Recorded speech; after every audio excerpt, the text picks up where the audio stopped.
What, you working? So,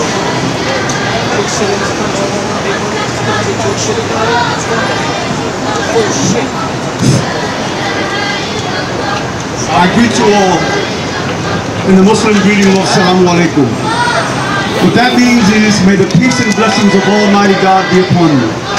You know, one of the greatest things that we can have in life. In the 1950s, he was one of the first people that translated the Quran into English, and it's a very good translation.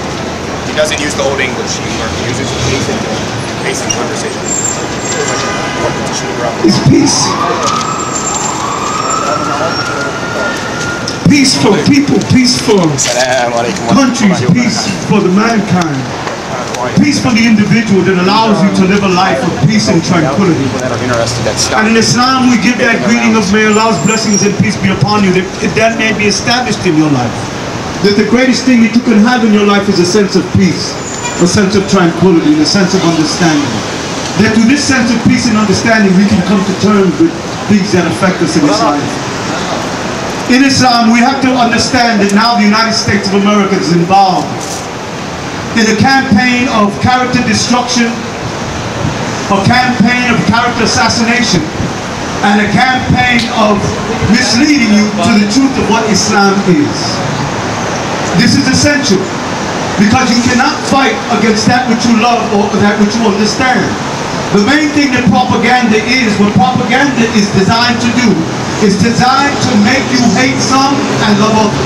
It's designed to make you demonize some and jealousize others. So, when we look at one of these examples, we look at American history, and we see the American Indian. When the European came to the United States of America, he stole his land. The Indian was the one that taught him how to eat, how to survive in this country, and he got repaid by what? 19 million deaths of American Indians in the United States of America.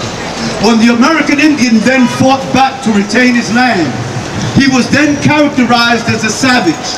Imagine, you come to my country, you steal my land, you kill my people, you subjugate me, you kill me, and you then call me a savage because you have taken away my right as a God-given human being, as a creation of God, to defend myself against your aggression and oppression. Hey, this is one of the things that we call one of the things of the aggressions of peace. You'll be killed if you're a Christian missionary. So what we say here, what we say is, killed as a missionary, we will begin to speak on the truth of Christianity right now, if you wish to. But the thing is this, in Islam, what they have given you is that Islam is a religion of war and terror.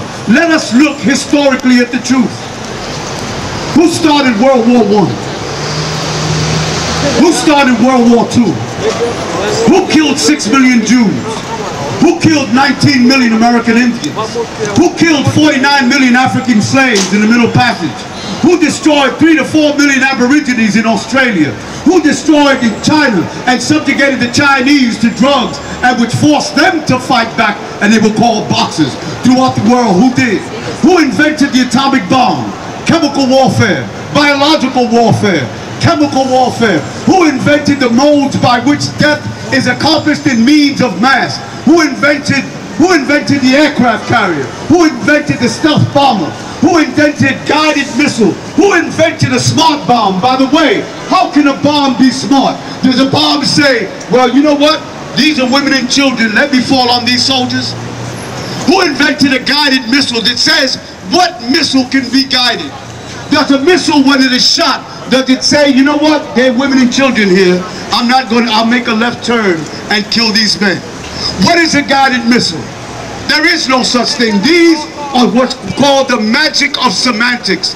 In order to change the way you think, to make mass killing and murder acceptable, because you see, as Americans, we're civilized. We don't kill if it's not in a civilized fashion. So we have smart bombs. As children, look at yourselves now. You are being trained to be killers. Look at the video games. Look at your video games. Look what they teach. In order to desensitize you from killing by playing a video game that has you kill all the time. Now watch. One of the great aspects of technology and what the United States is doing and those enemies of Islam is they're taking away the horrors of war. You see, if I can press a button and kill you and turn around and have a Subway sandwich with a cup of coffee, I'm thrown away from the horrors of war. So I become a murderer, a killer, at the behest of my technology, at the behest of my country. Islam is being attacked by the United States of America. Imagine if you are a Catholic, that in the Vatican, Muslim soldiers are walking in the Vatican, pissing and urinating on your church and disrespecting your most beloved Christian places. How would you feel? How would you feel if they came out and dragged the Pope out of the Vatican and killed him in front of you and killed the priest and killed and disrespected the Vatican? How would you feel? We as Muslims only ask you to have humanity, that what is not done to you, what is done to you not to do to others. If you do not like that you're disrespected, if you do not like that your country becomes attacked, if you do not like that you become oppressed, if you do not like to be killed, then do not kill, do not oppress, do not do those things that have people retaliate against you. Have we gotten in the United States to such a point that we think that we can kill, that we can bomb, that we can maim and not have people have the right to fight back? Think. Have we gotten to the point where we love war so much that we have the right to kill and not be killed? No. Seek the actions of peace and peace will come at you. We ask you to allow and have this government to pull its soldiers out of Muslim lands, to stop the support of Israel. The whole world is in a state of abject tension and war. Why? Because the United States of America has established a base in the Middle East. That base is called Israel. To do what? To dominate the oil reserves and to dominate the situation so that the United States has access to the oil and to the resources of the area. This was begun not just in 1948. This goes way back. This goes way back to before the Second World War and before the First World War with a place called Aramco, a company called Aramco. It was already set in motion that this was to be dominated, England was to be pushed out, and that the United States of America will take over that area of the world and establish itself and its resources. When the United States of America, my beloved brothers and sisters, talks about establishing peace, establishing morality, let me give you a question. What morality in the United States is in the government? Not its people, because you're beautiful people. You are made what made the United States great. But let me talk to you about the government. Let me talk to you about the government. It's what the government has done. It's what the government has done. What has put us in this situation. Taking over the oil. Taking over and occupying foreign lands. And then telling you it's for freedom. Let me ask you, if the United States is for freedom and righteousness and morality, please let me ask you a question. Why did the United States attack South Africa during apartheid? Please answer the question. Can any one of you answer that? Right. Why did the United States, if it claims to be so moral, so righteous, so good, why did the United States of America attack South Africa during apartheid to end slavery? Why? I'll tell you why.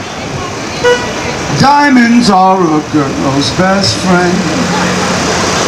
Where black ones or white ones, diamonds are a girl's best friend.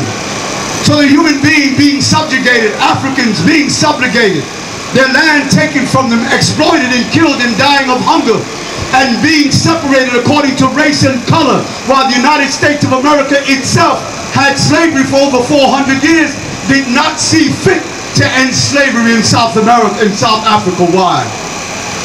Because it's not about human rights, it's not about democracy, it's about the dollar. It's about the dollar. It's always been about the dollar. In fact, Barack Obama, this race was a race of color. But it wasn't about black and white. It was about green. When the people here, don't let them tell you that racism has stopped in America because we got Barack Obama. No. You see, it was about money, about color.